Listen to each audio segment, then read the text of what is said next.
So today we are going to be treating letter A.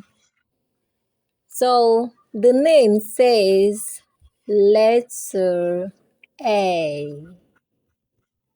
That's the name, letter A. And the sound says ah. It is a short sound.